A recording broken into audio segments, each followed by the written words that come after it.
Bonsoir à toutes et à tous. Bienvenue. J'espère que vous m'entendez bien. Vous pouvez réagir sur le chat en répondant oui si vous m'entendez correctement. Je suis donc Richard de la Fondation C'est Génial et je suis avec ma collègue Alexandra. On est là et accompagné de Erwan et Michael de ST Microelectronics ainsi que de Léo et Damien de VitaScience. Voilà.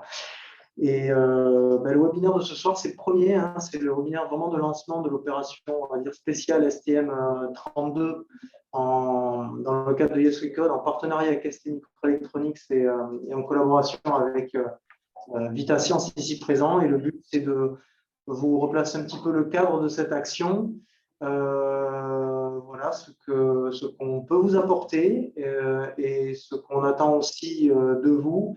Et VitaScience proposera une présentation du kit, ses potentialités, enfin les deux kits, de ses potentialités, ainsi que quelques billes pour la première connexion de la carte. Voilà.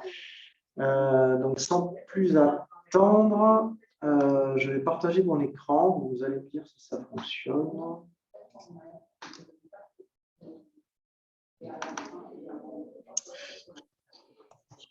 Voilà. Donc, je vais prendre juste une minute pour faire un petit rappel de la Fondation C'est Génial. Donc, bien sûr, ce que je n'oublie pas, c'est que cette opération, elle est, je vais en dire un peu plus tout à l'heure, mais sur 3 territoires principaux qui sont l'Académie de Nancy-Metz, et je vois qu'il y a donc, le rectorat qui est présent, donc bonsoir, de Montpellier et de Versailles, sur une trentaine d'établissements.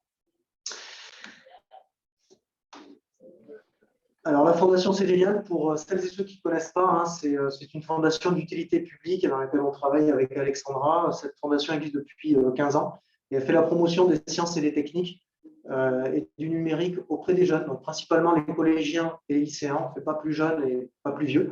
Et notre particularité aussi, c'est de faire le lien avec les métiers, et c'est pour ça qu'on a un rapprochement particulier avec les entreprises comme ST Microelectronics sur cette opération. Et on fait le lien entre l'école et l'entreprise, et la convention cadre qu'on a avec le ministère de l'Éducation nationale nous aide beaucoup.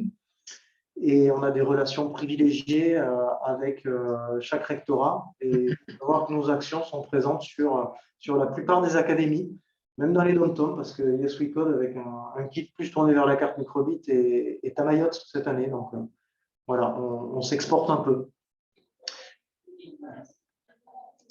Et nos opérations tournent autour de plusieurs thématiques. On va dire qu'on a 12 opérations qui vraiment font le lien entre l'école et l'entreprise, qui sont professeurs en entreprise et ingénieurs et techniciens dans les classes. Donc, c'est les 2 opérations que vous voyez ici, qui consistent à mettre en lien l'école et l'entreprise, soit en faisant intervenir des pros dans des classes, ou alors permettre aux enseignants de visiter un site entreprise. On a développé depuis cette année des formats aussi en webinaire pour découvrir les métiers des secteurs. Et il y aura notamment un webinaire consacré au secteur de la microélectronique et à des métiers de ST Microelectronics qui sera proposé en mars prochain. Mais ça, on reviendra vers vous pour communiquer là-dessus. Donc là, vraiment, ces 2 opérations sont faites pour sensibiliser davantage aux filières et aux métiers scientifiques, techniques et numériques. Et ensuite, on a 2 actions, dont celle qui nous concerne aujourd'hui, qui est Yes We Code, qui sont là pour soutenir des projets scolaires dans les collèges et dans les lycées. Donc le concours C'est Génial, que vous connaissez peut-être déjà, qui est une de nos actions phares aussi, parce qu'elle existe depuis pas mal de temps. Et donc voilà pour la présentation assez rapide de C'est Génial, et je laisse la parole à Erwan pour présenter la société ST Microelectronics, donc partenaire de cette opération. Donc, je te laisse la parole à Erwan et puis tu me dis quand tourner les pages. C'est tout bon. Alors, écoutez, bienvenue. Merci beaucoup de participer à cette opération. Je vais vous dire quelques mots sur la société ST Microelectronics, vraiment très rapide. Et puis, je vais vous faire une overview sur en fait le projet qui nous a conduit à développer ces kits en partenariat avec la société VitaScience. Alors, ST Microelectronics, nous sommes des créateurs et des fabricants de puces microélectroniques. C'est une société franco-italienne qui est basée évidemment en France pour une partie et en Italie, mais aussi partout dans le monde. Il y a à peu près 46 000 employés, collaborateurs à travers le monde, dont une représentation qui est de l'ordre de 34% pour les femmes. En France, ça représente 11 000 employés, collaborateurs, et 2800 en France en recherche et développement. On adresse plus de 100 000 clients dans le monde, pas directement, à travers des réseaux de distribution que peut-être vous connaissez, que ce soit Radiosper, Futur, etc. Et puis évidemment, dans le cadre de la responsabilité sociétale de la société, on est évidemment membre de certaines alliances, dont la RBA, qui est une des plus connues, sur l'éthique sur la façon de travailler, par exemple sur l'emploi de jeunes enfants ou de la maltraitance des salariés. Et également on est engagé sur la neutralité carbone en 2027, qui a été clairement annoncée par notre CEO. Globalement, ST Microelectronics, là, on a mis le chiffre d'affaires de l'année dernière, sachant qu'aujourd'hui, on a déjà des tendances qui ont été annoncées par notre CEO, qui est de l'ordre de 12 milliards de dollars, donc une croissance de l'ordre de 20%. Voilà. Si vous avez des questions, n'hésitez pas à lever la main ou ouvrir votre micro. Je répondrai très volontiers à vos questions. Au niveau du territoire, on peut passer de slide, Richard, s'il te plaît. Au niveau du territoire et de nos implantations, voilà, merci. Donc, on dispose de 8 sites en France, que ce soit sur Rennes-Le Mans, où là, c'est principalement les centres de recherche et développement. Grenoble est aussi un centre de recherche et développement, Paris et Rousset. Mais nous avons également en France trois grandes unités de production, notamment sur Tours, sur Rousset, qui se situe à côté d'Aix-en-Provence, et évidemment, on dit Crolles, on dit Grenoble, sachant qu'il y a une usine Crolles se situe à une vingtaine de kilomètres de Grenoble. Voilà. Et il faut savoir que sur l'ensemble des produits que nous fabriquons, l'ensemble de ces usines de fabrication représente environ entre 20 et 25% des produits que nous fabriquons au sein de la France. En Italie, c'est à peu près pareil, c'est à peu près 10 11 000 collaborateurs qui sont aussi employés en Italie. Voilà. On peut continuer. Alors, le monde de la microélectronique, donc vous êtes des gens qui êtes un petit peu aguerris de là où on trouve de la microélectronique. On en trouve dans la maison, évidemment, pour tout ce qui est appareils électroménagers, divertissement, avec les box, avec les objets connectés dans la domotique. On en trouve dans les moyens de transport, tout ce qui est signalétique ou tout ce qui est contrôle d'accès, par exemple au quai de gare, etc. Mais aussi sur les éléments de sécurité des moyens de transport et sur la gestion des énergies. On en trouve évidemment dans notre vie quotidienne, une vie quotidienne soit côté professionnel ou de loisirs, mais aussi dans la vie des élèves, où on a pas mal de produits qui sont intégrés dans les outils que vous êtes amenés à utiliser, que ce soit les cartouches d'encre d'imprimante ou les imprimantes elles-mêmes.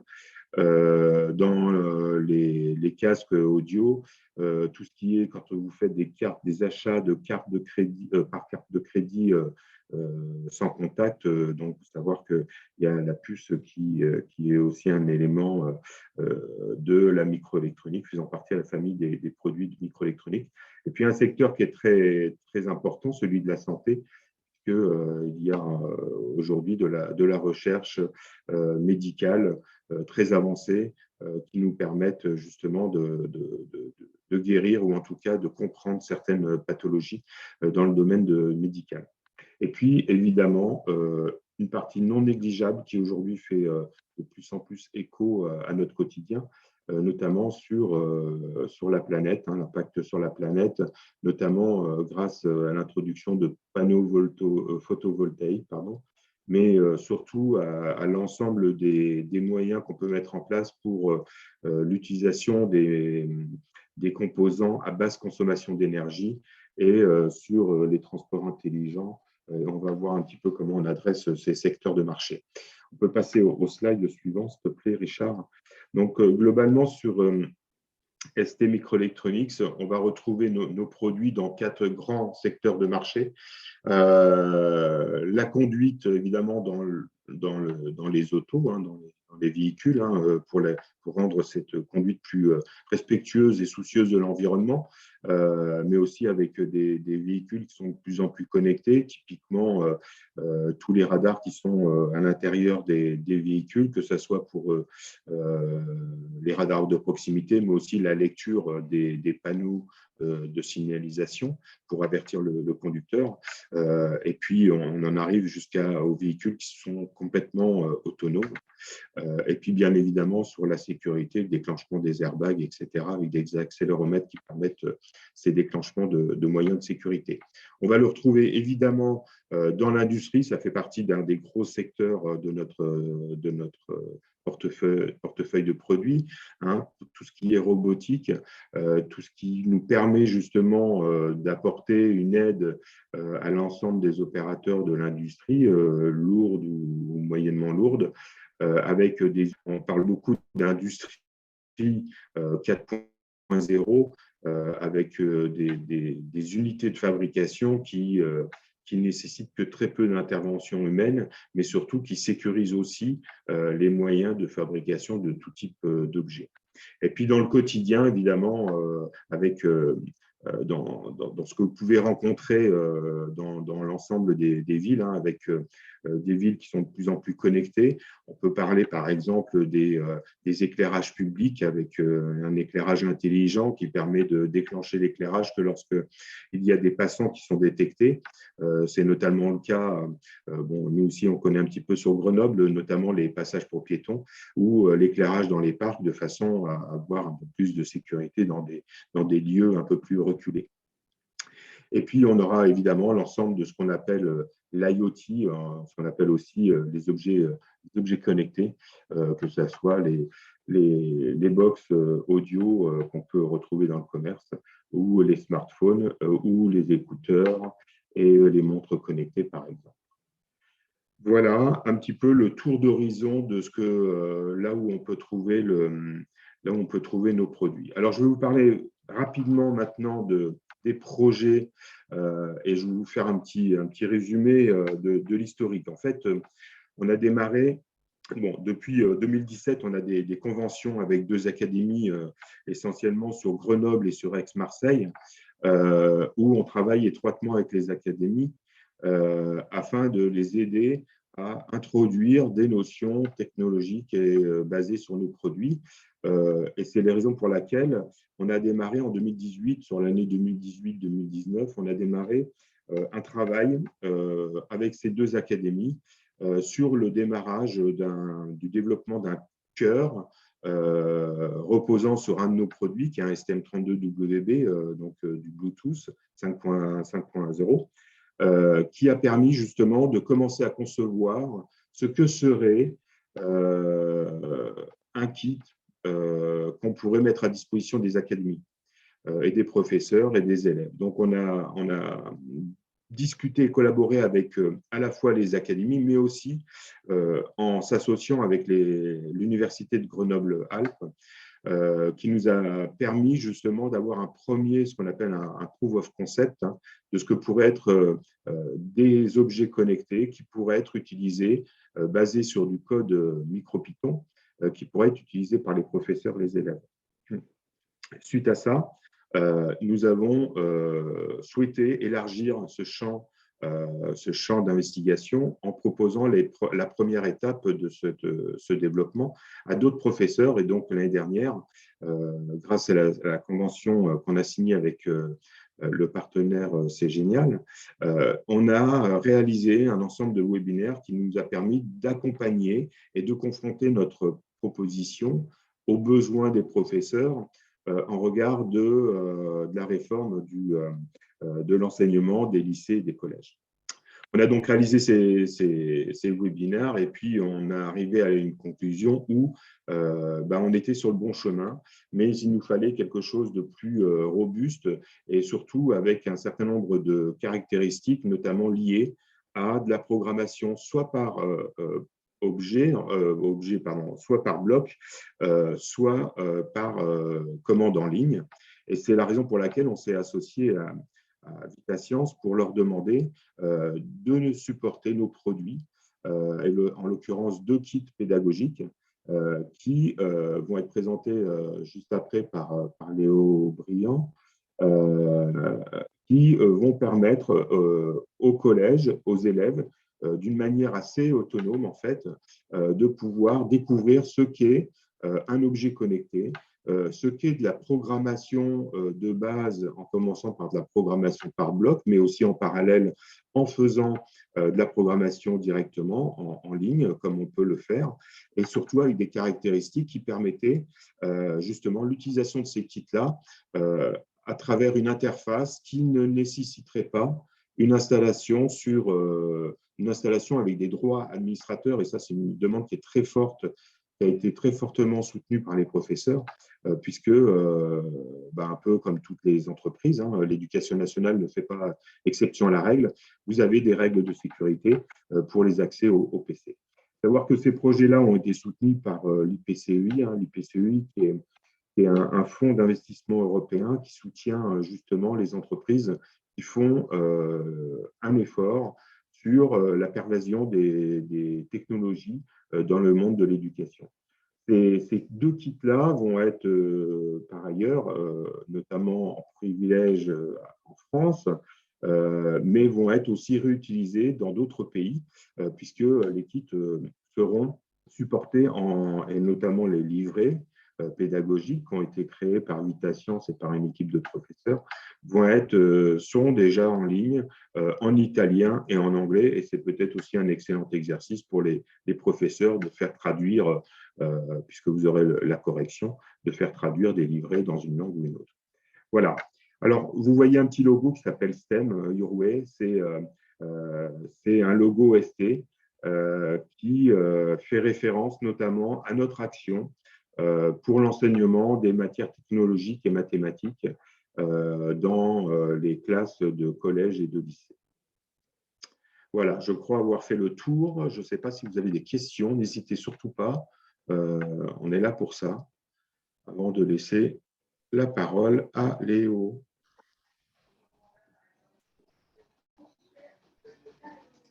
Merci Arwan.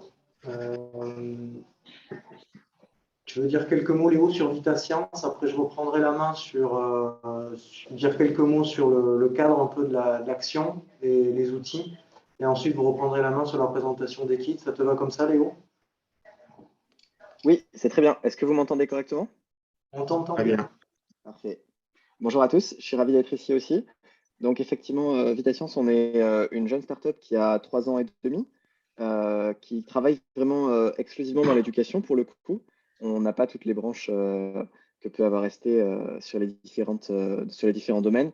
Nous, notre objectif avec VitaScience, c'est de rendre les sciences et le numérique plus accessibles et, si possible, plus intéressants également pour les élèves.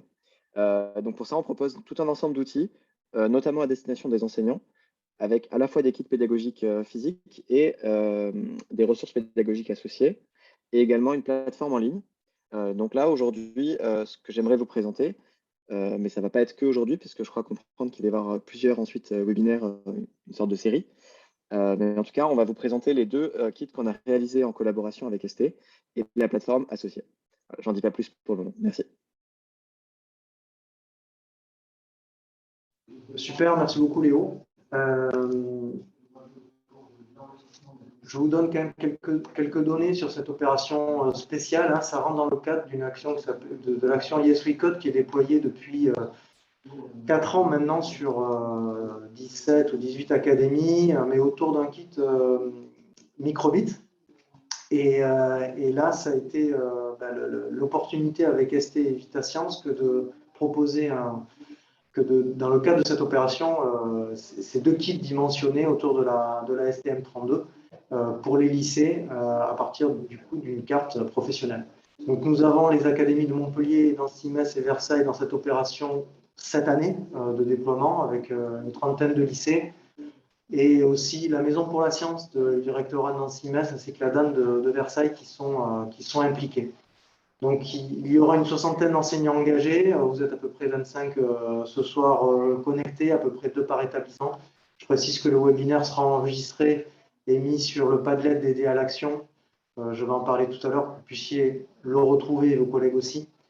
Et on estime à peu près 300 élèves, on espère, qui seront impliqués dans les projets numériques grâce à ces kits.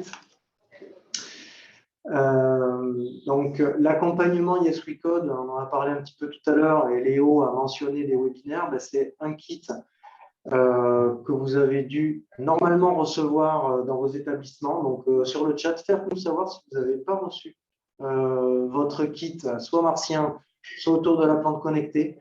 Normalement, ça a dû arriver, sinon il s'est égaré ou encore à l'accueil de votre établissement, donc dites-le nous. Et c'est vous proposer aussi une série de webinaires techniques, pédagogiques, mais aussi sur les métiers de la microélectronique. Et je passerai en vue l'agenda tout à l'heure.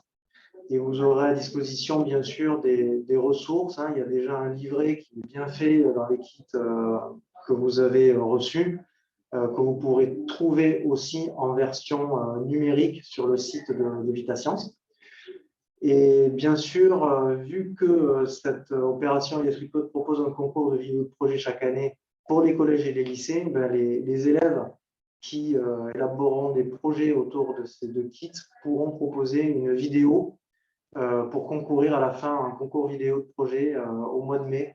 Donc, vous retrouverez aussi sur le Padlet les conditions de participation à ce concours. On aura l'occasion d'en reparler cette année. C'est un moyen aussi de valoriser les projets, parce que l'on pourra mettre en avant les projets réalisés et les récompenser. Alors, les lots, généralement, sont autour d'objets connectés que l'on peut donner aux élèves. Et on essaie de faire en sorte aussi d'organiser, en fonction des territoires, des visites aussi de sites. Donc, voilà, de sites autour des sciences, du numérique, de la technologie, ou voire même des lieux de culture scientifique. Et des rencontres, oui, pour vos élèves et les professionnels. Comme je vous ai dit, vous avez aussi accès à d'autres actions de la Fondation C'est Génial. Sur le Padlet, vous avez un lien qui s'appelle C'est Génial Connect. C'est une plateforme qu'on a mis en œuvre il y a 2 ans et qui vous permet de solliciter un ingénieur ou un technicien ou d'aller visiter un site entreprise. C'est gratuit et c'est fait en partenariat entre des entreprises partenaires et l'éducation nationale. Donc, n'hésitez pas à aller faire un tour. Voilà. Je vois qu'il y a dans le chat le lycée Cassard-Pajon qui n'a pas reçu son kit. Donc, Erwan, tu n'as pas eu de retour de kit chez toi? Donc, c'est essayer de voir si avec le lien UPS, peut-être, je ne sais pas si par quoi c'est passé, Erwan, checker ça. Alors, les kits sont envoyés à l'accueil de vos établissements à votre attention. Donc, c'est peut-être essayer de checker à l'accueil s'il n'y a pas quelque chose pour vous. Et si ce n'est pas le cas au lycée Cassard-Pajan, vous revenez vers nous. Vous nous envoyez un petit mail et on va regarder ça. Et les deux kits en fait, qui vous sont proposés, Léo et Damien vont on vous en parlait tout à l'heure, sont autour du robot martien et de la plante connectée. Donc, voilà, ils vous en diront plus, je passe vite là-dessus parce qu'ils seront meilleurs que moi pour en parler. Je vous parlais tout à l'heure du Padlet. Je vais aller. Je vais vous partager une autre fenêtre. Donc ça, normalement, vous l'avez reçu par mail. On peut vous remettre le lien sur le chat. On a créé un Padlet dédié à l'opération STM32 sur lequel vous retrouvez plusieurs axes qui sont déjà le contenu des kits que vous avez reçus, les différents cahiers pédagogiques. Donc ça, ce sont des liens tout bêtes en fait vers le site de VitaScience qui dirige vers les cahiers numériques que vous avez en version papier normalement dans les boîtes. Le calendrier des dates des webinaires. Chaque fois, nous mettrons, vous recevrez des mails pour vous tenir au courant de ça, mais vous aurez à chaque fois le prochain webinaire sur la première ligne. Nous mettrons les replays sur la colonne de droite. Et vous avez accès à un deuxième Padlet ici qui est l'intégralité du calendrier. Donc, il vous sera proposé. Alors, il faut qu'on soit sûr de valider ces dates-là avec VitaScience, mais pour l'instant, on est sur le 18 mars et le 20 mars pour faire des webinaires on va dire, d'approfondissement après que vous ayez commencé à utiliser les kits. Donc, un dédié au robot martien et l'autre à la plante connectée. Le but, c'est que vous puissiez nous faire vos premiers retours d'expérience, problèmes rencontrés, témoignages, et que Léo et Damien puissent aussi faire des démonstrations supplémentaires sur ce robot, parce que ce soir, on ne va pas pouvoir rentrer trop dans les détails. Donc, ces deux webinaires seront là pour ça. Et dans le cadre de la semaine des métiers que nous organisons dans la semaine du 14 mars, il y aura un webinaire présenté par ST Microelectronics sur les métiers de la microélectronique. Donc, il va y avoir 3 intervenants voilà, pendant 1 heure, et ces séances sont ouvertes aussi pour les élèves. Donc, bien sûr, on vous transmettra les liens, mais vos élèves pourront bien sûr venir poser toutes les questions qu'ils souhaitent aux techniciens et ingénieurs sur ce secteur. Et j'ai oublié de dire que sur les 2 webinaires du 18 et du 20 mars aussi, vous pourrez faire passer le lien Zoom ou vous connecter avec un groupe ou votre classe comme vous voulez à ces 2 webinaires, parce que si des élèves ont déjà, et on espère, commencé à travailler sur des projets, ils pourront venir aussi témoigner et poser leurs questions. Donc, il ne faut pas hésiter à vous connecter avec vos élèves. Et ensuite, nous terminerons l'année avec un webinaire un petit peu bilan et le concours vidéo dont je vous ai parlé tout à l'heure. Donc, si vous avez une adresse à retenir, c'est celle-ci, c'est celle du Padlet, parce que dessus, vous avez aussi tous nos contacts. Vous avez le cahier des charges du concours vidéo. Et puis, j'en ai pas parlé là, mais pour entre chaque webinaire échanger, nous vous invitons et nous allons mettre le lien. Je m'aperçois que je ne l'ai pas mis, mais je vais mettre le lien pour que vous puissiez vous connecter à la plateforme Slack. Donc, c'est un chat en ligne par chaîne thématique, et c'est quelque chose que je partagerai aussi donc ST dessus. Je ne sais plus si VitaScience est dessus, mais je vous partagerai ça. Vous pouvez venir poser vos questions, partager aussi des photos, vos retours d'expérience. Donc, ça peut se faire aussi sur cette plateforme. Et c'est à nous et à vous de la faire vivre. Voilà. Et Alexandra vient de vous mettre le lien du Padlet sur le chat. Je vais revenir à la présentation. Mais on est dans les temps. J'arrive au bout. On va passer au. Donc, juste un tout petit point, je crois que le 18 et le 18 mars, je crois que c'est pas un mardi. Donc, il faudrait peut-être revoir juste un tout petit peu les dates pour le 18 et le 20. Ou alors, c'est moi qui craque, mais je crois que le 20, c'est un dimanche, il me semble. Ah, d'accord. Donc, je vais mettre à jour ça. Bien vu, Léo. Le mardi, c'est le 15 et le jeudi, c'est le 18. Si vous voulez faire. Pardon, le 17, pardon. Donc, si vous voulez faire mardi et jeudi, ça serait 15 et 17. On va mettre à jour. Il y a un petit couac. Et bien coup de pas, c'est moi qui les ai rentrés, je me suis trompé. Merci pour le retour, Léo. Merci beaucoup. Et si, deux mots pour le concours, hein, le concours vidéo. En fait, le principe, c'est que les élèves viennent filmer leur projet en 1 minute 30. Alors, c'est court, mais le but, c'est d'avoir des vidéos assez courtes, assez pertinentes, où un message passe, et qui sont évaluées par un jury. Alors, on réunit des personnes du monde de la médiation scientifique, des entreprises et de l'éducation nationale. Et on fera des prix spéciaux, bien sûr, pour les kits robotiques et plantes connectées, dans lesquels on pourra faire participer dans le jury ST et voir Vita Science s'ils sont intéressés pour évaluer ces projets. Et comme je vous l'ai dit, hein, le but de ces vidéos, c'est de valoriser ces projets sur les réseaux sociaux et vous, en interne, dans les établissements, pour montrer ce qui est fait dans vos établissements. N'hésitez pas à poser vos questions sur le chat. Et on est dans les temps. On va pouvoir passer maintenant à la présentation des kits martiens et plantes connectées et des plateformes de programmation. Donc là, je laisse la parole à Léo et Damien. Et normalement, vous avez les droits de partage si vous avez besoin, enfin, vous allez avoir besoin de partager vos écrans. Oui, alors Damien, peut-être que tu veux dire un petit mot, parce que tu n'as pas pu te présenter tout à l'heure. Bonjour à tous. Donc, je m'occupe de la partie pédagogie au sein de Vita Science. Je suis enseignant de SVT avant d'avoir rejoint Vita Science. Et donc, on a développé ces 2 kits autour de la carte de chez ST Microelectronics avec des livrets. Donc, les 2 livrets sont légèrement différents. Donc, ça fait 2 kits intéressants et orientés sur une thématique donnée, notamment sur la partie, pour ceux qui ont reçu le kit robotique, il est scénarisé avec toute l'analogie qui peut se faire sur Mars, donc qui fait le lien avec la production, comme Monsieur Le Saint indiqué tout à l'heure, de l'usine de Rennes sur la partie production des puces sur les robots, notamment Persévérance, qui se trouve actuellement sur Mars. Et celui de la plante connectée, lui, il est détaillé avec des étapes pas à pas sur la thématique de la plante connectée, qui est un élément sur les objets connectés, sur la gestion de la ressource en eau, très actuelle avec les élèves. Léo, je passe au détail des kits.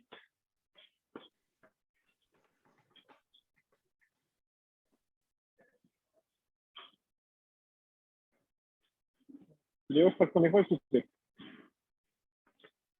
Oui, je disais que j'avais lancé le partage d'écran. Vous voyez bien mon écran actuellement? Oui. Tout bon. Parfait.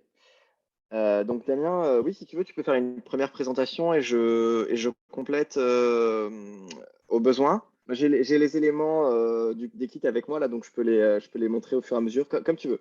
Je vais faire une intro et j'enchaîne ou dans l'autre sens, comme tu veux. Je veux bien que tu les montres. Première partie, on va commencer avec le kit robot martien. Donc celui-ci, dedans, vous trouvez la carte ST Microelectronics. Ensuite, il dispose donc d'un châssis de robot qui s'appelle AlphaBot. Donc voilà, donc ce petit robot est assemblé. Donc vous avez double série d'entrepoids et vous avez donc les batteries qui sont livrées avec, plus un fil qui va venir se fixer, donc c'est un fil d'Arduino à fixer sur les pins qui se trouvent en surface directement dessus pour brancher un capteur de mesure de distance avec une connectique spécifique qui s'appelle le Grove. Et donc là, Léo, il est en train de vous présenter le shield. Donc c'est un shield que pour les personnes qui ont reçu le kit robot, donc c'est un shield qu'on a développé. Donc c'est un adaptateur qui va vous permettre de brancher la carte W55 sur le robot, parce qu'il y a aussi la possibilité de la brancher dessous, mais en termes de connectique, ce n'est pas le plus intuitif. Donc vous allez recevoir dans les prochaines semaines cette option, cette add-on qui va vous permettre de brancher plus facilement et aisément la carte W55. Donc c'est normal qu'elle ne soit pas présente actuellement dans le kit. Elle est encore en cours d'affrètement pour pouvoir vous les expédier à tous ceux qui ont reçu un kit. Damien, je te coupe juste parce que normalement, on a dû mettre la vidéo de Léo en évidence, mais il y a quelqu'un qui ne voyait pas la vidéo. Donc, on peut choisir des options d'affichage en haut à droite. Mais est-ce que c'est bon pour tout le monde? Est-ce que vous voyez le partage d'écran et aussi la vidéo de Léo qui montrait le robot en évidence? Dites-nous oui si vous voyez. C'est bon seulement maintenant. Ah, certains disent non. Donc, en haut à droite, normalement, vous avez affichage qui est marqué et vous pouvez vous mettre sinon en mode, c'est quoi, c'est galerie? Oui. Ouais, vous mettez côte à côte galerie. On voit bien le partage d'écran. Je confirme. Ah, super. Donc, il y en avait qui ne voyaient pas. Non, merci beaucoup. Voilà, sinon, c'est dommage quand même. Est-ce qu'on peut revoir le robot avec la carte qu'on va recevoir? Parce que je me suis cassé la tête à essayer de comprendre comment mettre la carte dans le robot avec le kit que j'avais actuellement et je n'y arrivais pas. Oui. Alors, Je vais peut-être prendre la main, Damien, comme ça je peux synchroniser la voix et l'image, sinon ça va être compliqué, non? vas-y, Léo. Donc ça, en fait, que vous allez recevoir, ça, c'est la carte dans son packaging. Donc là, il vous faut ouvrir ça et sortir la carte. Donc ça, vous allez avoir ensuite la carte comme ça. Ça, jusque-là, c'est facile.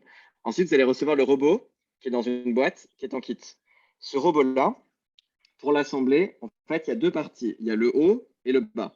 Et les deux sont assemblés ici par ce qu'on appelle des entretoises. Vous en avez plusieurs qui sont à assembler. Et c'est très simple, il n'y a même pas besoin d'un tournevis, vous avez juste besoin de les faire tourner. Et en fait, de base, le robot, la carte, il faut la connecter en dessous. Mais c'est vraiment pas pratique du tout. Donc nous, on a vu que ce n'était pas pratique et on a décidé de faire une légère modification. Mais vous ne l'avez pas dans le kit initial que vous allez recevoir parce qu'on n'a pas eu le temps de le faire à temps pour que vous le receviez. Donc cette modification, c'est cet adaptateur-là. Et celui-là, vous allez le recevoir par un courrier en plus que Damien va vous expédier et que vous allez recevoir donc un second colis avec juste ça dedans. Et donc ça, c'est un adaptateur qui va vous permettre de connecter ça par-dessus la carte. Donc je vous montre, ça se connecte comme ça, par-dessus. Voilà. Et donc là, vous voyez qu'il y a une couche en plus, en fait, sur mon robot maintenant. Et ensuite, grâce à ça, on va pouvoir ensuite connecter la carte par-dessus. Donc ça fait un peu un hamburger, si vous voulez, ou un millefeuille. Enfin, heureusement, il n'y en a pas 1000 des feuilles, mais donc là, vous allez pouvoir connecter voilà, la carte comme ça. Et donc là, en fait, mon robot, maintenant, il a la carte ST tout en haut, qui est connectée sur le shield qui est juste en dessous, là, donc l'adaptateur. Et ensuite, on a le haut du robot et le bas du robot. Les piles, elles se mettent à l'arrière, donc à ce niveau-là. Vous les voyez, il y en a une et deux, là. Et il y a juste une petite nappe ici qui vient connecter le haut et le bas. Mais ça, tout ça, vous verrez, c'est facile. Donc, le montage, normalement, se fait en quelques minutes. C'est relativement simple. Et ensuite, vous allez recevoir en plus ce capteur-là, qui est un capteur de distance laser développé par ST, qui permet de détecter les distances de façon très précise. Et donc, lui, vous allez pouvoir le connecter à l'avant. Je vais vous montrer, je vais l'ouvrir pour vous montrer la connexion. C'est très simple aussi. Hein. C'est une technologie qu'on appelle Grove pour la connectique. Donc, en fait, comme vous voyez, le fil, il a 4 sorties. Et c'est très simple parce qu'il y a un détrompeur. Donc, on ne peut pas se tromper dans le branchement. Donc là, sur le capteur, vous allez l'insérer et ça donne ça, comme ça. Et ensuite, vous allez pouvoir connecter ça à l'avant sur la broche correspondante. Et ça va donner ça, comme ça. Voilà. Donc là, je l'ai connecté à ce niveau-là et à ce niveau-là. Et notre capteur, il est maintenant connecté au robot. Et donc ensuite, vous allez pouvoir le positionner à l'avant du robot pour qu'il détecte la distance ou alors de façon latérale si vous voulez détecter la distance sur le côté. C'est vous qui choisissez après. Et donc de cette façon, vous allez pouvoir facilement rajouter différents modules. On a mis une deuxième broche ici que vous pouvez exploiter si vous voulez connecter un autre élément en plus. Et vous pouvez en rajouter même d'autres si vous le souhaitez par la suite. Est-ce que sur le montage du robot, déjà, tout est clair ou vous avez encore des questions? Alors, moi j'ai essayé dans le kit, j'ai 2 cartes en fait. J'ai une carte comme celle que vous avez montrée, la WB55, et puis j'en ai une autre qui est Bluetooth avec une clé Bluetooth. Et bon, après j'ai vite compris que j'arriverais pas à connecter l'une ou l'autre de mes cartes sur le robot parce que la nappe me gêne et que je peux pas mettre mon câble USB pour télécharger un programme à l'intérieur. Donc effectivement, il me manque un élément. Donc c'est ce que vous dites, on va le recevoir bientôt. Hein, c'est ça? Et, après j'ai un deuxième problème. Pardon, excusez-moi, j'ai bien- je vais répondre à la première question. En effet, dans les kits de base, vous avez une carte Nucléo qui est livrée. Ceci étant, on a choisi volontairement de vous offrir une deuxième carte Nucléo qui s'appelle en fait une P-Nucléo, qui est en fait la carte Nucléo de base blanche que vous avez, avec une clé USB qui vous permettrait éventuellement de faire autre chose avec la carte Nucléo, mais ça vous donne au moins une carte de rechange supplémentaire. D'accord. Voilà. Mais les deux cartes blanches sont strictement les mêmes, hein. Simplement, le premier kit qui a été fabriqué par ST Microelectronics nécessitait d'avoir une clé USB supplémentaire parce qu'on avait comme objectif d'avoir associé à ce premier kit P-Nucléo une démonstration permettant justement de faire une transmission de données entre un PC qui reçoit la clé USB et une carte WB Nucléo. Voilà. D'accord. Et sachant que dans la clé USB, évidemment, c'est aussi un STM32 WB. Voilà. Oui, d'accord. Bon, après, elles ne sont pas exactement identiques. Il y en a une qui nécessite une pile bouton de type CR2032. L'autre. Non, alors n'utilisez pas la pile bouton, ça ne sert à rien. Là, dans le cadre des robots, ça ne servira pas. Et j'ai un second problème, donc j'ai monté le robot, et il y a un truc que je ne comprends pas, c'est que quand je mets sur on, je n'ai pas la LED power qui s'allume. C'est normal? Vous avez bien mis la batterie ou pas? Oui, Ah oui, alors, oui. J'ai vérifié que les batteries étaient chargées avec si je puis me permettre, Léo, je peux préciser, c'est parce qu'il y a un cavalier sur le dessus de la carte Nucléo. Ça n'a pas été mis dans le livret encore, je pense, mais vous avez fait la correction après. Il y a le cavalier qui est sur le dessus qu'il faut mettre en troisième position sur la position 5 volts in. Oui. Alors là, vous D'accord, voyez que ça c'est sur la carte Nucléo, mais sur le robot. En fait, là, vous voyez mon robot, là, Oui. je l'ai passé à on en bas. Et du Oui, coup, là, il s'allume. Il s'allume à la fois à l'arrière du robot ici et également sur la carte. Donc là, je le repasse à off. Et en fait, si vous voulez, la raison pour laquelle ça a fonctionné, c'est parce que à ce niveau-là, voilà, là, on a un petit, ce qu'on appelle un cavalier qu'il faut déplacer. Et il faut le mettre en troisième position. Et donc, de base, en fait, quand vous recevez la carte, il est en première position, donc il est à ce niveau-là. Et en fait, cet élément, s'il est à ce niveau-là, là, je passe à on. Et en fait, voilà, là, je viens de passer à on. Il se passe rien. Le robot ne s'allume pas. La carte ne s'allume pas. Donc, il vous faut, je vous fais la démo. J'essaie de zoomer le plus possible, mais c'est pas très pratique. Donc, il vous faut déconnecter ce cavalier qui se trouve ici. Voilà, je l'ai débranché. Et ensuite, vous le branchez en troisième position, comme ceci. Voilà. Et là, quand je passe à on, ça allume ma carte. oui. Ah oui, sur la carte, mais moi, la carte, je ne peux pas la mettre parce que je n'ai pas encore le module qui Oui. fait Mais je parlais juste, s'il n'y a pas la carte, est-ce que la LED power s'allume? Alors, je vais retirer Non. la carte devant Non, vous pour normalement, tester. Non, d'accord. Je ne savais pas. C'était pas testé.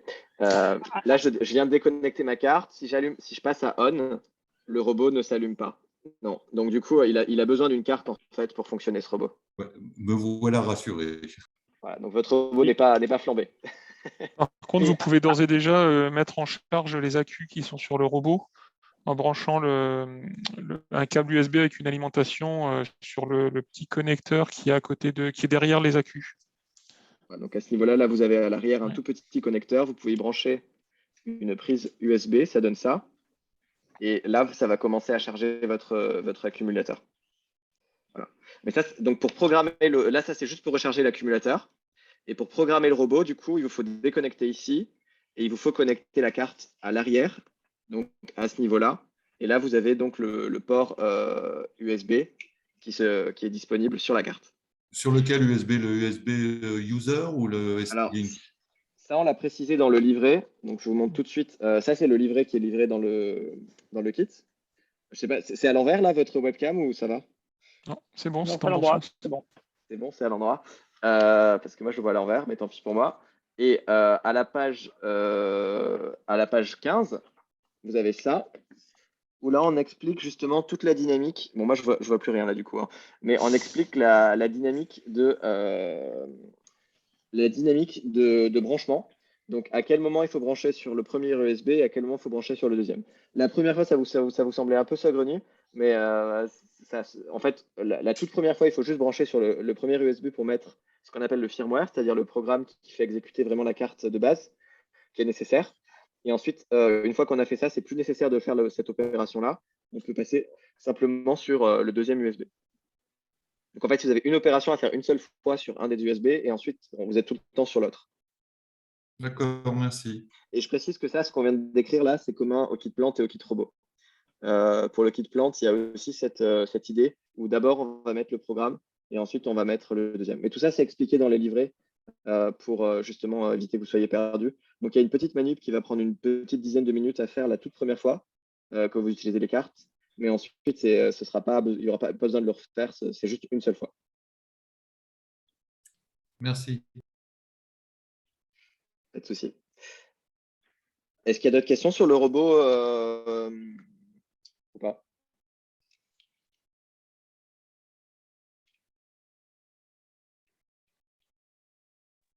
Il y a une question. Oui, j'écoute. Il y a une question dans le chat. Je n'ai pas réussi à charger le firmware sur la carte sans pile, place insuffisante. Alors, je peux peut-être répondre. Contrôlez bien que les cavaliers soient enfin, bien positionnés. Normalement, le problème vient de là. Et si ça ne fonctionne toujours pas, eh ben dites-le moi et je reviendrai vers vous. Voilà. D'accord. Ouais, pas d'autres questions pour l'instant. D'accord. Damien, je te relaisse la main si tu voulais poursuivre. Dans le kit robot, vous retrouvez également le câble USB et vous retrouvez aussi une petite télécommande infrarouge directement parce qu'il y a une des activités qui permet de piloter le robot à l'aide du récepteur infrarouge qui est positionné sur le dessus de l'Alphabot directement. Donc voilà, vous avez tous les éléments et le livret pour pouvoir faire les différentes activités sur la console. On va présenter le kit plante et ensuite on va passer sur l'interface en ligne. Juste préciser une petite chose. Si vous allez sur vitescience.com, le site, vous allez dans la catégorie ressources. Et là, vous allez avoir accès à l'ensemble des ressources du site, et notamment au guide d'utilisation du robot et de la plante. Vous l'avez en version italien, anglais ou français. Donc là, on va plutôt rester sur le français aujourd'hui, mais si vous enseignez aussi en anglais ou en italien, n'hésitez pas à vous en servir. Donc là, par exemple, pour le robot, vous pouvez cliquer ici, ouvrir. Et donc là, vous avez accès en fait à la version PDF du livret que je viens de vous montrer donc ici, qui est accessible. Et typiquement, ce dont je parlais tout à l'heure, là, la question des branchements, ce que j'essaie de vous montrer, c'était cette partie-là, où on a expliqué un petit peu le fonctionnement. Donc voilà, vous pouvez retrouver tout ça ici, et ce qui va vous permettre éventuellement de directement retrouver le PDF et d'imprimer certaines pages, si vous voulez faire des copies avec vos élèves, tout ça. Je précise que c'est sous licence Creative Commons libre, donc vous pouvez vous en servir. Voilà, c'est la licence qui se trouve ici. Donc vous pouvez vous en servir directement sans demander d'autorisation à Vitescience. Voilà. Pardon Damien, je te laisse continuer. Parfait, merci Léo. Donc, on va passer au kit plante. Donc, dedans ce kit, vous retrouvez la carte. Donc, vous aurez exactement la même manipulation à effectuer avec ces deux connecteurs la première fois pour télécharger le firmware. Ensuite, vous disposez d'un élément qui s'appelle un fil de Grove, donc qui est une extension qui va brancher sur la carte pour venir brancher avec le même type de connectique les capteurs qui sont fournis dans le kit. Donc, donc à savoir l'écran LCD, un capteur de luminosité, un capteur d'humidité du sol. Donc là, Léo montre le shield sur lequel on va venir brancher les capteurs, donc qui se met sur la rangée la plus interne avec les ports femelles de la carte W55. Et Alors, ensuite, vous avez… je vous montre juste la connectique. Donc là, vous avez la carte et là, vous avez le shield. Et en fait, ils s'emboîtent de cette façon. C'est assez simple à faire. Voilà. Et quand ils sont emboîtés, donc vous avez les deux l'un sur l'autre avec l'accès au port ici. Donc en fait, c'est un peu la même chose que celui qu'on a développé pour le robot nous-mêmes, sauf que la connectique est un peu différente. Voilà. Et donc après, en termes de modules, ce que disait Damien, c'est qu'il y a donc le capteur d'humidité qui est celui-ci, qui ressemble à une fourche, qui vient se connecter à l'avant là, des broches. On a aussi le capteur d'humidité, de luminosité, pardon, celui-là. Donc lui, il vient mesurer la luminosité. Damien, tu décrivais quoi après? L'écran, c'est ça? Oui, il y a un afficheur LCD. Voilà, donc voilà, je vais le sortir parce qu'on ne voit rien sinon. Donc vous avez un afficheur LCD qui permet d'afficher le contenu. Ça ressemble à ça, un afficheur LCD. Voilà. Je vais vous mettre ici le détail du contenu aussi. Voilà. Je ne sais pas si vous voyez bien cette partie de l'écran avec l'afficheur. Voilà. Et sinon, vous avez aussi un module NFC qui se trouve ici, qui vous permet donc de connecter, de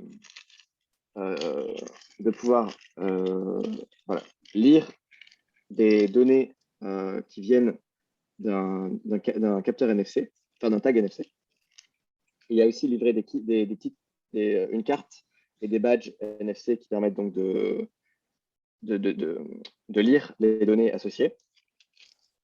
Et enfin, on va avoir ici une pompe à eau qui permet donc de gérer l'arrosage avec un tube entrant et un tube sortant. Enfin, plutôt, non, pardon. L'entrée, elle se fait au niveau de la pompe elle-même et la sortie, c'est le tube, en fait. Voilà. Donc, la pompe, elle doit être immergée. C'est bien ça, Damien? La pompe doit être tout le temps être immergée, l'aspiration se fait par le dessous. Et donc, c'est ça, avec un autre élément, donc il y a un module MOSFET. Vous allez relier, donc il va jouer le rôle d'un interrupteur. Vous allez devoir relier d'un côté le bloc d'alimentation avec des piles. Et de l'autre côté, vous allez brancher la pompe, donc en respectant la polarité avec les fils de couleur rouge et noir, pour pouvoir utiliser ce module comme un interrupteur. Attention, la pompe, là, on est aux alentours de 6 volts. Le boîtier également. Le module MOSFET, lui, ne peut pas dépasser 12 volts. Donc, il est possible d'augmenter un peu la tension, mais il faut faire attention. Ce n'est pas un module relais, donc vous ne pouvez pas l'utiliser pour une autre application. Ou par exemple, si vous décidez d'augmenter la puissance de la pompe, si vous en avez déjà une dans votre laboratoire ou dans votre établissement, attention au voltage utilisé pour cet appareil. Merci Damien. Là, vous avez un schéma de montage. Donc, si je récapitule un tout petit peu, vous avez la carte testée qu'on devine dessous, le shield qui vient par-dessus. Donc là, en réalité, c'est l'élément qu'on voit sur ma caméra, tout ça. L'écran LCD qui permettra d'afficher les données, notamment les variables qu'on va mesurer, hein, l'humidité, tout ça, mais aussi on peut afficher d'autres données. Le capteur de luminosité qui se trouve ici, le capteur d'humidité de la plante qu'on va enfoncer dans la plante, et ensuite le module MOSFET qui va contrôler la puissance. En fait, il va contrôler la puissance délivrée par la pile à la pompe.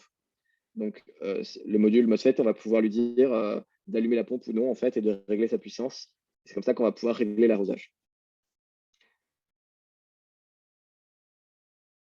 Est-ce qu'il y a des questions sur ce kit plante? En tout cas, sur son contenu. On n'a pas de questions, donc utilisez le chat ou ouvrez vos micros, hein, comme vous avez fait tout à l'heure, ça marche très bien. Oui, et puis il y a un livret imprimé dans chacun des kits qui fait une trentaine de pages. Mais c'est le même qu'il y a sur le PDF là que j'ai ouvert. c'est la même chose. Donc, même si vous n'avez pas encore reçu votre kit, vous pouvez y accéder en ligne. Il n'y aura pas de surprise. Je précise juste une petite chose importante, c'est qu'on va faire des modifications sur les livrets au fur et à mesure de vos retours. Donc, s'il y a des bugs, des fautes d'orthographe, peu importe, ou des schémas qui ne sont pas clairs, on les modifiera. Donc là, on ne va pas vous renvoyer un nouveau livret PDF imprimé à chaque fois. Par contre, le livret sur le site PDF, lui, il sera mis en ligne, il sera mis à jour régulièrement. Donc, là, à l'heure actuelle, les versions sont identiques, mais il est possible qu'au cours de l'année, s'il y a des modifications, on vous indique d'aller sur le site pour récupérer la version la plus récente, qui permettra d'avoir peut-être d'éviter quelques confusions ou quelques bugs.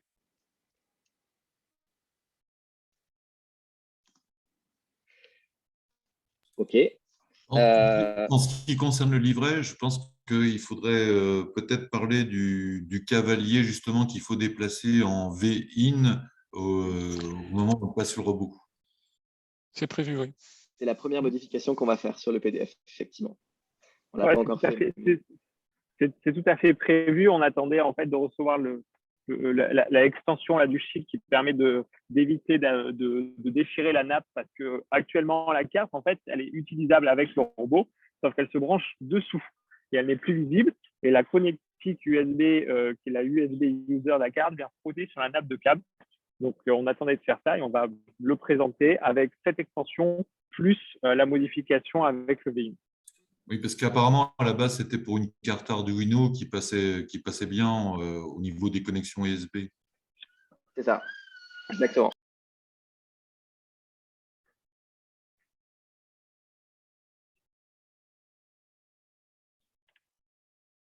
Léo, tu passes sur l'interface, puisqu'on en a besoin maintenant pour programmer ces deux kits.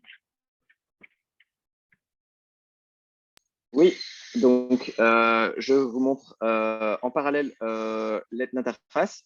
Donc, juste avant de passer, oui, si, je vais passer à l'interface tout de suite. Donc, sur le site VitaScience, vous avez plusieurs parties. Là, on était dans la partie ressources que je vous ai montré tout à l'heure, dans laquelle vous allez retrouver les livrets. Et je précise qu'il y a également d'autres contenus disponibles. Donc, peut-être que ça peut vous aider aussi d'aller voir d'autres contenus pour découvrir telle ou telle chose sur la programmation, toujours. Donc là, on va aller dans la partie programmée pour vous montrer un petit peu l'interface de programmation qui va vous permettre de prendre en main cette carte. Et, parce que là, on a vu la partie montage et la partie vraiment pratico-pratique, et maintenant, il y a la partie programmation. Donc, quand vous arrivez sur la partie programmée, vous avez différents choix d'interface. Et donc là, celle qui nous intéresse, c'est STM32, celle qui se trouve ici. En cliquant dessus, vous allez avoir accès à une interface qui ressemble à ça. Alors, je vais vous expliquer en partant d'un code neutre. Voilà, ce sera un peu mieux. Donc, quand vous arrivez, normalement, vous allez tomber là-dessus. Vous allez avoir juste deux blocs au démarrage et répétés indéfiniment. Au démarrage, c'est les instructions qui vont être exécutées au tout début, au lancement de la carte. Et ensuite, répéter indéfiniment, ça va boucler les instructions que vous allez mettre là-dedans. Et donc, ici, on a une interface de type Scratch qui permet finalement d'avoir des blocs de programmation qui sont vus au collège et en début de seconde également. Et ici, on a de la traduction en Python, en langage micro-Python exactement, de ce qui a été écrit en bloc. Donc, je vais prendre un exemple très simple. Si je mets une boucle répétée 10 fois au démarrage, eh bien, on va voir qu'il y a la traduction en Python de cette boucle qui s'est insérée ici dans le code. Si on essaye de mettre un affichage, par exemple, pour contrôler une LED à l'état haut, on voit que ça, c'est l'instruction qui permet de passer la LED à l'état haut, donc on. Avant ça, il y a eu la déclaration qui a été faite automatiquement et même l'import de la librairie. Donc, en fait, tout est automatisé pour qu'il n'y ait pas d'erreur possible et que tout soit… voilà, donc normalement, quand vous faites un programme avec des blocs, ce n'est pas possible de créer une erreur de syntaxe. C'est ça le gros intérêt, c'est qu'on ne peut pas se tromper dans le code. Après, si vous le souhaitez, vous allez pouvoir tout de même modifier le code. Donc, soit il y a le mode de visualisation en bloc, où là, vous ne voyez plus le code textuel, soit le mode hybride, c'est ce qu'on a ici, soit sinon, on va pouvoir aller modifier le code directement. Et donc là, on va pouvoir écrire du code en Python. Voilà, et donc on va pouvoir écrire le code qui nous intéresse. On a rajouté une fonctionnalité d'autocomplétion, ce qui va vous permettre de voir les fonctions disponibles. Donc là, typiquement, on voit toutes les fonctionnalités disponibles avec mon programme. Et ce qui est intéressant, c'est qu'on a aussi la description Donc, vous pouvez voir ici à droite la description de chacune de ces fonctions, ce qui peut être vraiment utile quand vous ne savez pas trop ce qui est disponible.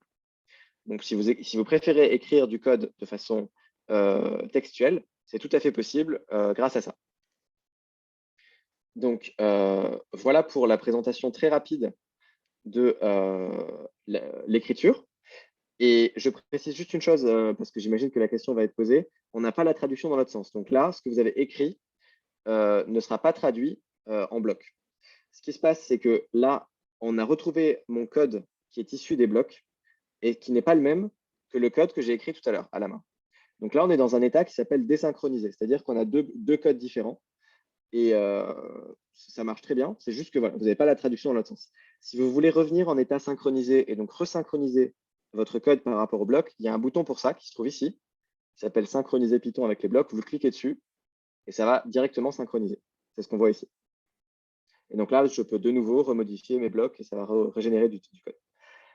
Maintenant, ce qui est intéressant aussi, c'est d'activer le simulateur. C'est le bouton qui se trouve ici, qui va vous permettre de visualiser la carte et de visualiser aussi tous les composants que vous avez connectés. Donc là, j'ai connecté une LED et on voit que ma LED s'allume. On va pouvoir aussi brancher toutes sortes de capteurs ou d'actionneurs.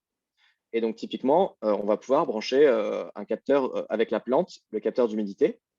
Donc, imaginons que j'ai envie de faire un programme assez simple où j'ai juste envie d'afficher, donc avec un écran LCD par exemple, j'ai envie d'afficher un message. Donc d'abord, juste pour tester, je peux écrire bonjour. Là, on voit que j'ai l'écran LCD qui s'est affiché et on voit bonjour. Et maintenant, je peux avoir envie, par exemple, d'afficher le taux d'humidité. Donc, je vais supprimer la LED, on n'en a plus besoin. Et en fait, là, ce qui s'est passé, c'est que j'affiche le capteur d'humidité sur l'écran LCD. Donc là, ce qui est apparu, c'est l'écran LCD et le capteur d'humidité. Et on voit ici qu'il y a le taux qui est affiché qui correspond au taux du capteur d'humidité. Donc là, on peut modifier avec la petite jauge et on voit que les données se mettent à jour des deux côtés. Donc là, ce qui est en train de se passer, c'est qu'on est en train de simuler l'affichage d'un capteur d'humidité sur l'écran. Et donc ça, le code marche très bien en simulation, mais vous pouvez aussi télécharger votre programme avec ce bouton-là sur la carte et vous allez avoir votre programme qui se tourne sur la carte et qui s'exécute directement. Donc, qui vous permettra de visualiser sur l'écran de la carte la valeur du capteur d'humidité. Pour que tout ça fonctionne, il faut avoir d'abord mis le firmware sur la carte. Donc ça, il faut suivre les instructions qui sont au début du livret, qui vous expliquent comment est-ce que vous allez pouvoir mettre le firmware MicroPython sur la carte. Sinon, ça ne marchera pas. Mais une fois que c'est fait, c'est vraiment très simple. Vous avez juste à connecter la carte et à cliquer sur télécharger. J'ai une petite question et d'abord une petite remarque. Alors, il y a juste un petit bug au niveau du code enfin, en Scratch. La LED bleue et la LED rouge sont inversées. Hein. Quand on met une LED bleue à 1, c'est la rouge qui s'allume sur la carte, hein, pas sur le simulateur, et vice-versa. Et ça, c'est une petite remarque pour les bugs.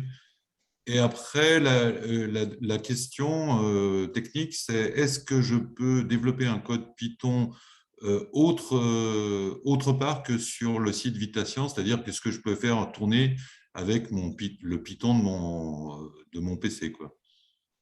Alors, pour le problème d'inversion des LED, c'est quelque chose qui a été identifié, mais qui est dans le firmware et qui va être corrigé bientôt. Si je Oui, le prochain firmware, ce sera corrigé normalement. Mais bon, pour l'instant. Donc, effectivement, en attendant, la LED bleue et la LED rouge sont inversées. Après, bon, si vous le savez, ce n'est pas très problématique. Hein. Ça fonctionne à peu près pareil. C'est juste la LED qui change de couleur. Pour ce qui est de la programmation, effectivement, une fois que vous avez mis le firmware, Vitation utilise un MicroPython très standard qui est officiel. Et donc, vous pouvez finalement programmer n'importe où. Et le code que vous avez ici, vous pouvez le copier-coller ailleurs et l'utiliser, ou alors utiliser un code directement sur un autre éditeur. Ça va fonctionner très bien. Si vous connectez votre carte, une fois que le firmware a été chargé, vous allez avoir une petite fenêtre qui s'ouvre et qui comme si vous branchez une clé USB. Et donc, vous avez juste à glisser-déposer votre fichier dedans et ça va faire fonctionner le programme. Il faut juste qu'il soit bien nommé. Il faut l'appeler main.py qui correspond au programme principal en Python. D'accord, merci. Pas de souci. Pour information, si je peux rajouter quelque chose, les deux kits qui sont livrés, évidemment, sont supportés par l'interface VitaScience, mais les kits sont eux aussi programmables à travers les outils en ligne libres d'utilisation de ST, à savoir CubeMX et CubeIDE. Donc, vous pouvez aussi programmer ces kits avec du code en C si vos élèves ont le niveau pour programmer en C. Oui. Je vais vous glisser dans le chat un lien qui vous permettrait de démarrer des sessions de programmation sur des kits STM32 en vous référant au wiki ST qui vous amène pas à pas à la programmation des cartes. Bonsoir, moi j'ai une petite question, s'il vous plaît, si vous permettez. Je viens de voir là tout à l'heure votre simulation sur le capteur d'humidité et les valeurs qui étaient affichées, c'était 3266. Ça correspond, c'est quoi? C'est un nombre binaire converti parce que l'humidité c'est de 0 à 100%, il me semble.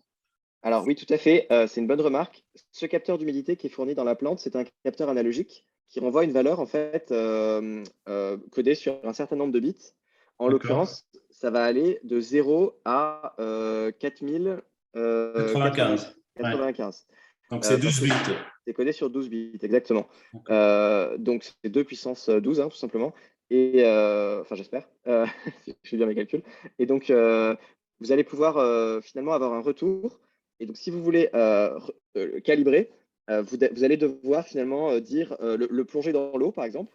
Ça ne craint pas l'eau, a priori. C'est plus court. Ou alors le connecter avec un fil, hein, parce qu'en fait, ça mesure la conduction. Donc, normalement, quand vous connectez les deux, ça vous renvoie à 4095, le maximum. Donc, ça, vous pouvez considérer que c'est le 100%.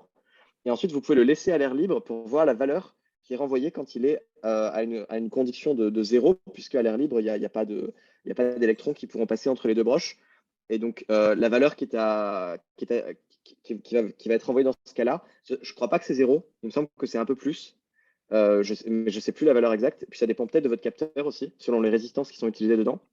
Parce que c'est un pont diviseur de tension à l'intérieur, donc ça peut varier selon les résistances. Mais sans entrer dans des détails trop techniques, vous allez avoir une valeur maximale, une valeur minimale, et ensuite vous pouvez faire une règle de 3. Un étalonnage. Un étalonnage, tout à fait. Et si besoin, on a un bloc pour ça dans la partie mathématique qui s'appelle transformer la valeur. Donc, ce bloc-là, il vous permet de faire un étalonnage, en fait. Donc, vous allez transformer la valeur 2040. Donc là, vous mettez votre capteur d'humidité là-dedans, voilà, ici. Et ça va transformer la valeur. Mince. Voilà. Il y a un bouton retour en arrière, j'en profite pour le montrer, qui vient de me servir. Vous allez transformer la valeur de 0 à 4095 jusqu'à 0 à 1023, par exemple, ou alors 0 à 100% dans notre cas.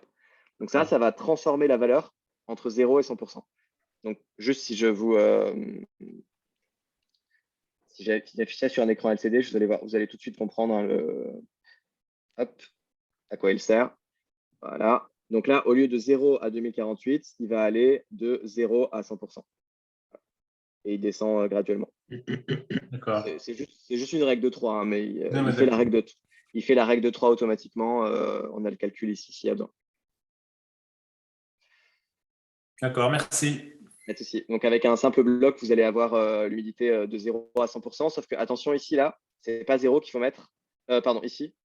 Parce que le 0 ne correspond pas en fait au 0. Voilà. Il ne me semble pas que ça soit linéaire, mais en tout cas, je ne pense pas que c'est pour l'humidité. C'est pas forcément linéaire, effectivement. Parce qu'une règle de 3, je ne pense pas que ça peut être donner la valeur, je dirais, approchée au exact de l'humidité. Le truc, c'est que là, on parle d'humidité du sol, donc on ne parle pas d'humidité de l'air. Et l'humidité du sol, en fait, c'est simplement la conductivité. Et je pense que la conductivité, elle dépend. Elle est linéaire. À mon avis, elle est assez linéaire par rapport au taux à l'humidité du sol, en fait. D'accord. Mais il n'y a pas vraiment d'unité parce que 100%, qu'est-ce que ça veut dire, en fait c'est pas vraiment très scientifique, en fait, cette idée d'humidité. C'est plus au doigt mouillé. Parce que ce qu'on mesure, en fait, vraiment, c'est la conductivité.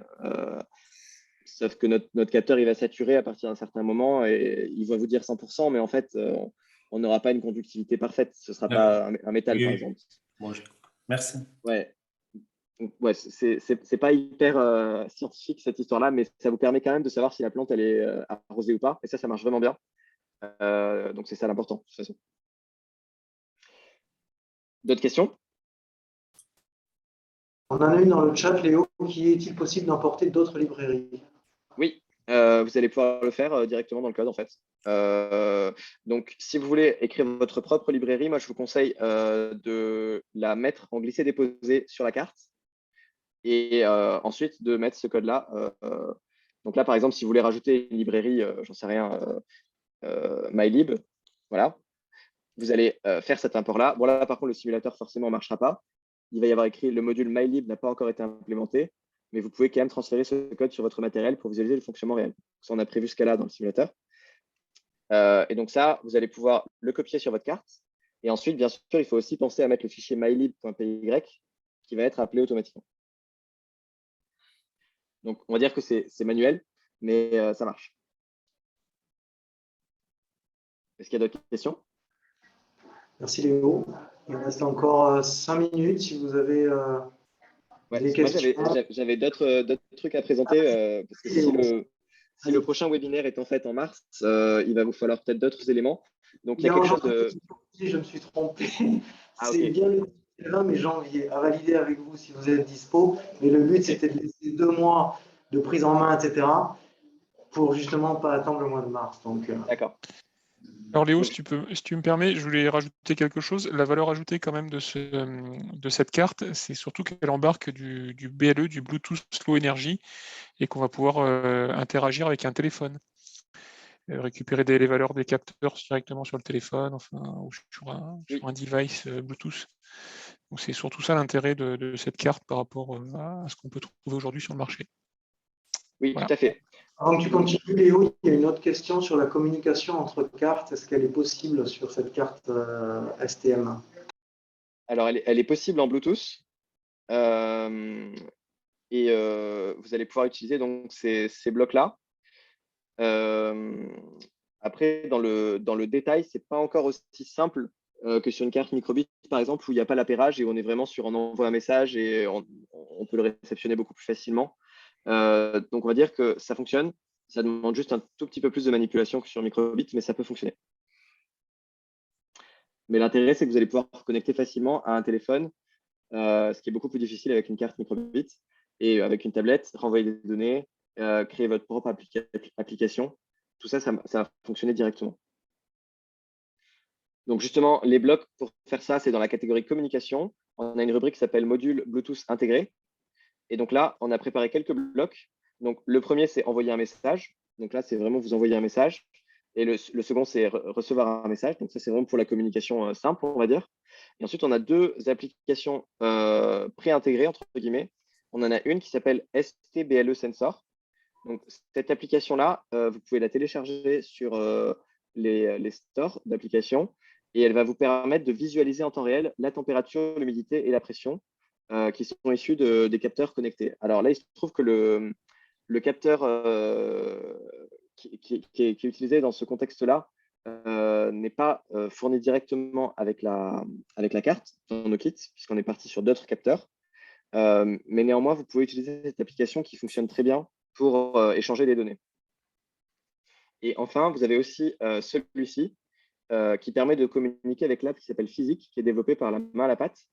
Et cette application Physique, elle va vous permettre d'envoyer plusieurs types de données, donc température, humidité, enfin voilà, il y a tout un tas de données. Et là, vous allez pouvoir, par exemple, mettre humidité et le bloc d'humidité.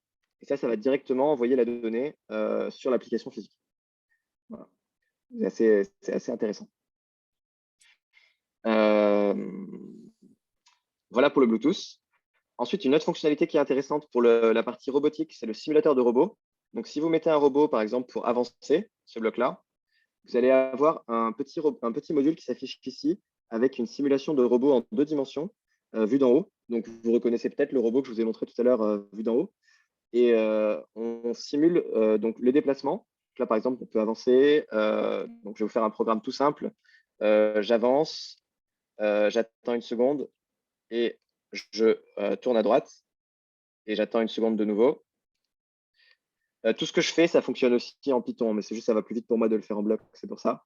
Donc là, vous allez voir que le robot, il va avancer pendant 1 seconde, tourner à droite pendant 1 seconde, avancer pendant 1 seconde, ainsi de suite. Et donc, grâce à ça, on a le déplacement du robot et on va pouvoir interagir avec les différents capteurs du robot. Donc, par exemple, je peux rajouter un écran LCD et afficher sur l'écran LCD la distance du capteur à ultrasons. Voilà. Et donc là, ce que vous voyez ici, c'est… alors, attendez, pourquoi ça ne se met pas à jour? Ah oui, ça se met à jour toutes les 2 secondes. Mais vous avez ici le capteur qui change en temps réel. On le voit changer. Et ces changements, en fait, ils viennent de cette distance-là, qui est représentée par un trait, qui correspond à la distance avec le mur le plus proche. Donc, vous allez pouvoir simuler finalement le capteur de distance et donc exécuter vos programmes pour, par exemple, éviter un obstacle. Si besoin, vous avez ici la possibilité de changer les arrière-plans. Donc là, par exemple, changer de piste. Et vous pouvez aussi importer vos propres arrière-plans. Et vous pouvez aussi rajouter des obstacles. Donc là, par exemple, vous pouvez rajouter un buisson et ça va être pris en compte par le capteur de distance. Vous pouvez aussi enregistrer un film ou une photo de ce que vous êtes en train de voir. Et vous avez aussi le capteur de suivi de ligne donc, qui se trouve à ce niveau-là. Capteur suiveur de ligne, voilà, qui va vous permettre de savoir si vous êtes au-dessus d'une ligne noire ou non. Et donc là, je vais vous faire un petit exemple d'un programme très simple. Si je me trouve au-dessus de la ligne noire, j'ai envie de tourner à droite. Si je ne me trouve pas au-dessus de la ligne noire, donc sinon, j'ai envie de tourner à gauche. Je pense que tout le monde est capable de comprendre ce programme. Il est vraiment très simple. Je vais passer en plein écran pour que vous voyez vraiment bien ce qui se passe. Il y a mon robot qui est en fait en train de se placer sur une ligne et il va tourner à droite, à gauche, à droite, à gauche. Donc, il va avancer en crabe en suivant la ligne. Et vous pouvez voir que le capteur de ligne, qui est symbolisé ici par ce point, est en train de détecter en temps réel et il fait les ajustements. Voilà. Donc, ça fonctionne en simulation. C'est ce qu'on est en train de voir. Mais vous pouvez le tester sur votre robot. Ça va fonctionner également en vrai pour suivre la ligne. Et d'ailleurs, si vous êtes de passage à Educatech cette semaine, on est sur le salon les 3 jours et on présentera le robot. Je ne sais pas si certains d'entre vous se déplacent à Paris, mais si c'est le cas, c'est le plus grand salon annuel de l'éducation en France où on présentera ces nouveautés-là. Donc là, vous avez la possibilité de faire un suiveur de ligne. Bien sûr, on peut l'optimiser à fond pour le rendre beaucoup plus performant et un peu plus sympa et qu'il avance plus vite, tout ça. Mais en tout cas, c'est fonctionnel sur cette version-là. Je termine très rapidement par vous montrer quelques autres petites fonctionnalités intéressantes. Donc, vous allez avoir un debugger qui se trouve ici, qui vous permet d'exécuter le code pas à pas. Donc, par exemple, si je veux faire un programme qui va inverser l'état de ma LED chaque seconde, je peux regarder le code voilà, qui se trouve ici, et je vais pouvoir activer le debugger qui va me montrer à quel endroit dans le code il est en train de se situer. Ça permet de vraiment comprendre l'exécution de façon plus fine et on va pouvoir régler la vitesse et passer à l'étape suivante manuellement. Donc ça, c'est très utile pour comprendre le fonctionnement d'un programme si vous avez des bugs. Et on peut aussi afficher les variables contenues dans le programme.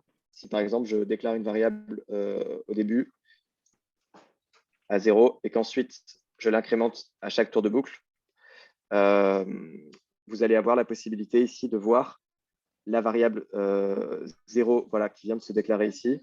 Et on va la voir avancer dans le temps au fur et à mesure. Voilà. Je crois que je vous ai présenté les fonctionnalités essentielles. Il y en a une dernière, mais là, je pense qu'on ça ne va pas passer niveau timing, qui permet de créer des exercices et de corriger automatiquement le travail de l'élève. Mais là, je pense qu'on va exploser les timings si je vous montre ça. Richard, je ne sais pas ce que tu en penses.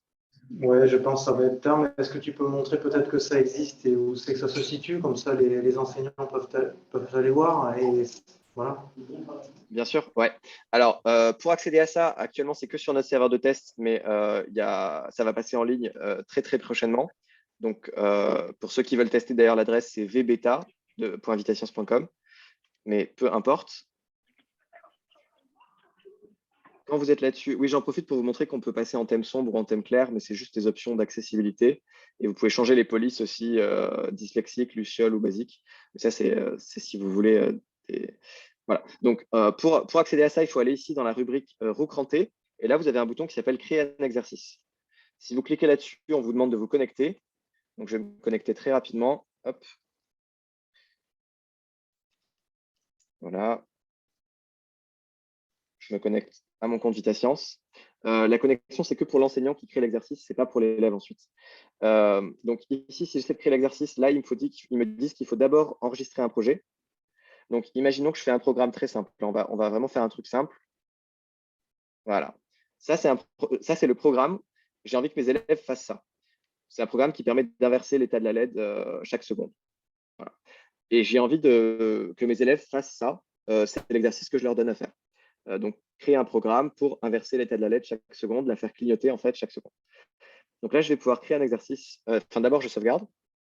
Je vais l'appeler LED. OK. Et je sauvegarde. Donc là, le projet a été sauvegardé. Et oui, c'est vrai que je n'ai pas montré ça tout à l'heure. Il y a beaucoup de choses. Désolé, j'essaie d'aller vite, mais en même temps, je passe à côté de certains éléments. Vous allez pouvoir télécharger votre programme soit en local sur votre ordinateur, soit le partager avec un lien. Donc là, vous avez un lien unique. Je peux vous le copier dans la conversation ou pas d'ailleurs. Ah, ici, voilà. Et si vous allez sur ce lien-là, vous allez arriver directement sur le programme que je viens de créer. Et vous avez des modes de partage. Vous pouvez choisir si l'élève il arrive en mode bloc, en mode code, avec le simulateur, la console en bas. Vous pouvez enlever l'entête de VitaScience, activer le simulateur. Enfin, voilà, vous avez plein d'options. Ça, je vous laisse découvrir. Et donc, si j'ai envie, je vais pouvoir créer l'exercice. Donc là, je peux donner un énoncé. C'est la consigne. Donc, faire clignoter la LED chaque seconde. Voilà. Et là, je vais pouvoir lancer l'enregistrement de mon simulateur. En faisant ça, on va patienter 10 secondes. Et en fait, ça va créer l'exercice en enregistrant le simulateur de l'enseignant pendant 10 secondes. Au bout de ces 10 secondes, ça génère ceci, donc ce qu'on appelle un chronogramme. Vous voyez en fait l'état de la LED qui passe de on à off chaque seconde pendant 10 secondes. Si on est satisfait, on va pouvoir sauvegarder l'exercice. Donc là, je suis en train de sauvegarder. Au bout de quelques secondes, la sauvegarde, elle est effective. Et en fait, l'exercice, ensuite, vous allez pouvoir le partager à vos élèves. Donc, si vous allez aller sur le programme que je viens de vous envoyer dans le chat, vous allez pouvoir faire l'exercice en tant qu'élève. Bon, il ne s'agirait pas que mon truc plante. Mais bon, peut-être que ça ne fonctionne pas, puisque je suis au serveur de test, justement, d'où l'intérêt. Et donc, en fait, ensuite, en tant qu'élève, une fois que vous avez l'exercice qui fonctionne, vous allez pouvoir accéder à un onglet qui s'appelle Exercice, qui se trouve tout en bas à droite de l'écran, et lancer la validation. Et ça va vous dire si vous avez bien fait l'exercice ou pas. Donc, concrètement, si vous avez, par exemple, fait… Comment sait-on que l'exercice est bien fait? Est-ce qu'on compare les codes ou on compare le résultat de l'actionneur en question? On compare le résultat de l'actionneur en question. C'est comme ça qu'on a procédé. Effectivement, on aurait pu comparer le code, mais comme il y a une infinité de façons de faire un même rendu, on a préféré comparer la sortie que comparer le code. Donc là, je suis vraiment désolé, mais ma démo n'a pas l'air de tourner. Je vais essayer de recharger ma page juste au cas où ça puisse me résoudre mon problème. Mais là, sans avoir un développeur sous la main, je ne pense pas être en mesure de vous montrer ça immédiatement. Ce qui est dommage. Mais bon, ça nous fera quelque chose à vous montrer en plus en janvier. Mais de toute façon, ça, c'est vraiment un petit peu cerise sur le gâteau, si vous voulez. Il y a tellement de choses à voir avant ça. Donc, je pense que vous avez largement de quoi vous entraîner et tester des choses avant d'aller sur ces notions de correction automatisée. Parce qu'après, on peut interfacer ça avec le module de gestion de classe de VitaScience. Vous allez pouvoir envoyer des travaux à vos élèves. Ça va être corrigé automatiquement et vous avez un tableau de bord pour suivre l'avancée de tous vos élèves. Donc, vraiment, on peut aller assez loin dans la personnalisation de l'expérience. Je pense, dans un premier temps, ce qu'il vous faut faire là, c'est prendre en main le matériel que vous avez reçu, bien vous approprier les composants, éventuellement poser vos questions, bien sûr, on est disponible pour ça, lire les livrets et ensuite prendre en main l'interface pour créer des programmes, soit en Python, soit en bloc, et manipuler le simulateur pour tester ça. Je pense que si vous commencez par ça, déjà, c'est très bien. Et on pourra revoir la correction automatique un peu plus tard qui vous permettra de faire travailler vos élèves sur l'interface de façon plus simple en évitant la correction manuelle. C'est ça l'intérêt. Merci beaucoup, Léo, pour tout ça. Oui, 1h15, 1h30, c'est toujours trop court. Après, quand c'est plus long, c'est le soir, donc on a un peu mal à la tête et puis la concentration devient difficile. Mais comme dit Léo, il y a beaucoup de choses déjà, je pense, à faire. Vous êtes pas mal accompagné avec ces livrets. N'oubliez pas le Slack sur le Padlet qui vous permet aussi de poser vos questions. Et qu'est-ce que je voulais dire de plus? Oui, dans le chat, vous avez un petit lien, là, Dragon Survey, qui permet, c'est un petit sondage, c'est très rapide. Ça nous permet aussi d'évaluer à chaque fois les différents webinaires que l'on fait. Donc, si vous arrivez à prendre 1 minute pour le remplir, c'est super pour nous, pour nos intervenants et pour les prochaines sessions. Voilà.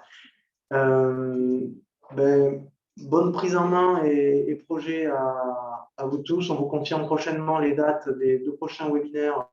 Donc, un qui sera sur le robot et l'autre sur la plante connectée, qui, on espère, serait le 18 et 20 janvier et non mars. Du coup, à confirmer avec Léo, Damien et ST.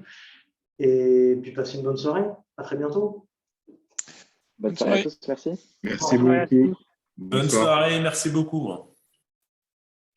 Merci à vous, à bientôt.